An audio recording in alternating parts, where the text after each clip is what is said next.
What's up, guys? Scarra here from theScore eSports here with Darshan after a brutal 2-3 series. Super long, yet two games go to 50 minutes.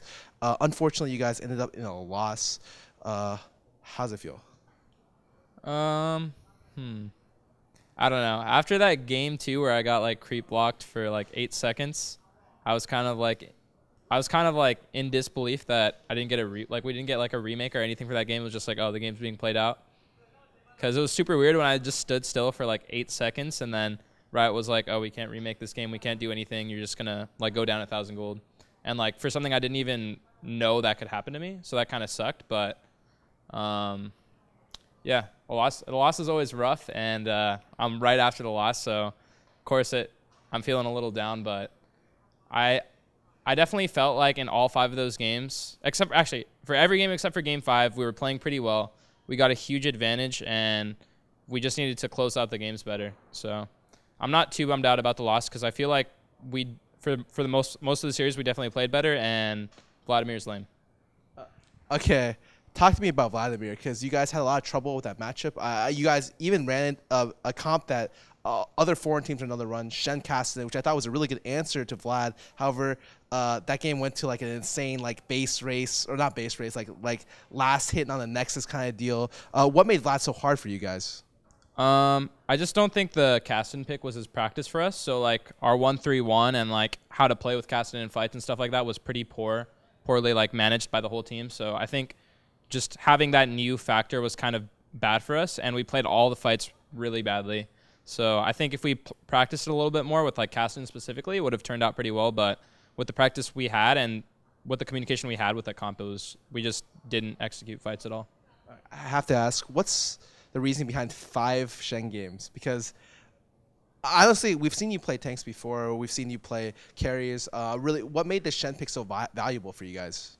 Well, on purple side, which I think we played 4 of the games or 3 of the games, they banned Gangplank Gnar every time, and then they just 1-2'd Echo. So I was kind of in a situation where Shen was the best pick I could go. But it just all depends on drafting philosophy, and we felt like, Rek'Sai was stronger than having a stronger top lane matchup, but maybe that's something we'll change, or maybe that's something we'll revisit, because I still feel like even though I was Shen, we were able to get huge leads in mid and bottom because of Shen's pressure, and even though I was only down like 10 to 20 CS, we would get like a turret up, a couple kills up, and we would have way bigger pressure as a result of the Shen pick, even though I wasn't able to play how I like playing the best, which is being able to out-pressure my lane and being able to have the pressure myself. I asked this question because I know the counter picks to Echo. So I know that, for instance, Fiora does really, really well into Echo, and a lot of top laners have told me the same thing. Was there ever a situation where you guys were deciding to pick something that wasn't Shen, or did you guys think because they just gave it to you for free that it was just the most quality pick? Yeah, there's definitely talks of some other picks I could have went into Echo, but we were just thinking about their team comp and the fact that they like to try and dive top, and they just pick dive comps that Shen would be better for protecting that. But I think that's something we might change.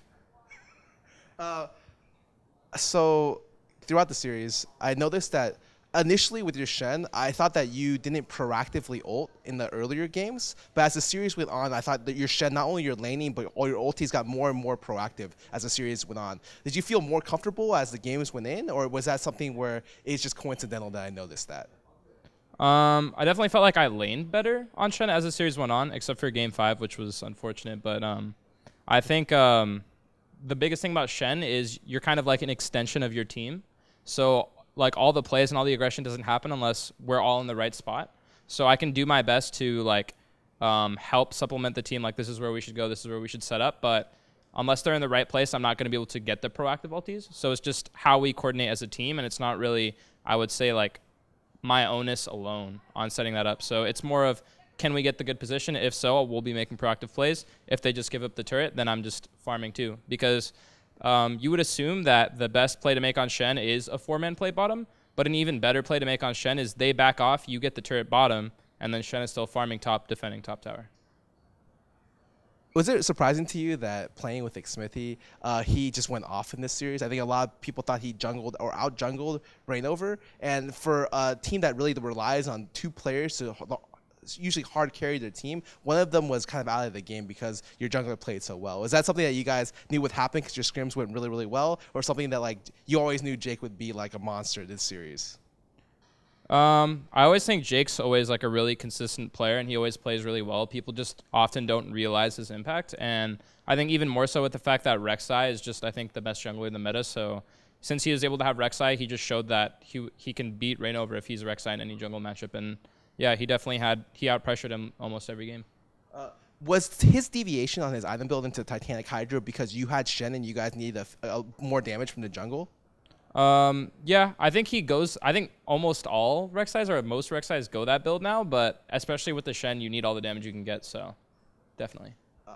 Talk to me about Huni a little bit. You laned against this guy 5 games in a row. He got MVP. However, I thought you laned fairly well in almost the entire series. What made him like kind of stand out? Was it that his TPs were really good? Was his laning really good? Like what really stood out about playing against him? I'll start with the positives. I think in mid to late game, his like side map pressure and his team fighting and like his looking for flanks was all pretty good. But I would say like early game, he didn't play the lane particularly well because I felt even though like I'm Shen and I basically was in a losing lane matchup for every game like early, and I think one Shen versus Nar game I won the lane, and then the other ones I was only down 10 CS, and he wasn't they weren't diving me, they weren't getting my turret. He wasn't really like hard pressuring me in lane. He was just going up like 10 CS against a Shen. So I felt like he wasn't really pressuring it hard in lane, but mid to late game, I think he played pretty well.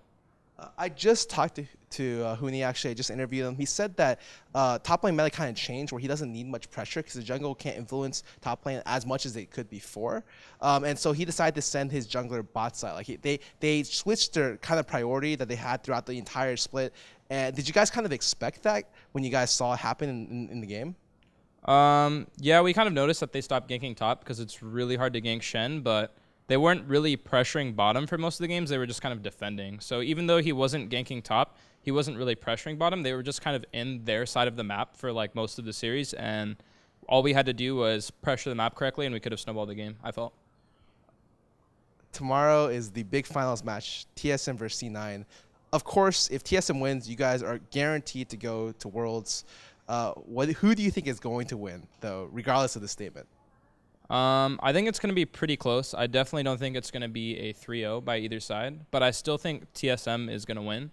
And obviously I want them to win to get the second seed, but I think just on stage, the way they play as a team and how they come together, I'd say they're a little bit more clean than C9. Let's say you have to go into the gauntlet. What team do you guys want to play against for the last match to get to Worlds? Would you like to run back the series that you just had? I definitely would want to play Immortals again because I think that would be the best match and the closest match. And I feel like that if we beat Immortals, that really proves that we learned a lot from the series. Because I feel like against Immortals, like in the first 4 games, they didn't really do much. Like they had Vlad, they had Sivir, and they kind of just let us push them in. They kind of just let us do whatever we wanted, and then we just tripped over ourselves, I felt, even though we got huge advantages every game. So I feel like if we like fix those mistakes and as we get to the mid to late game, just like close it out properly, I think we'll be able to like cleanly 3-0 them next time. Is that your specific prep going into Worlds? Is that the clan that you want to focus on cleaning up this type of these types of mistakes? Well, yeah, I would rather either play Immortals in the gauntlet or just get to the Korean bootcamp a week earlier. So like that's like the bad thing about going to gauntlet is that we have less time to practice for Worlds. So if we're gonna have to go to the gauntlet, I'd rather play the best team, and so just the best practice possible to get prepared.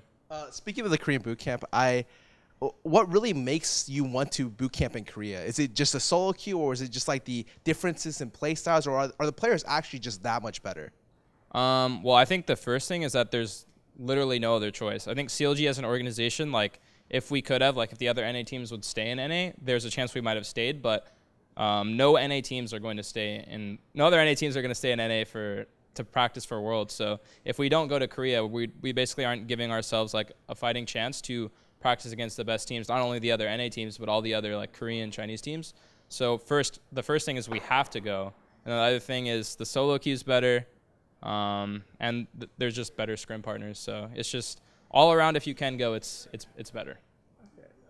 Well, do you have any last words to say to your fans? I understand someone may be disappointed, but what do you have to look out for in the future? I want to just say thank you to all the fans for the support, and I feel like CLG is definitely going to come back from these previous losses stronger than ever. So I'm hoping you'll stick with us for, if not a gauntlet run, a good Worlds run. Well, thank you guys. I'm here with Zion. I'm Scar from theScore eSports. You can find more content online or on our mobile app. Thank you guys. Hope you guys have a nice day.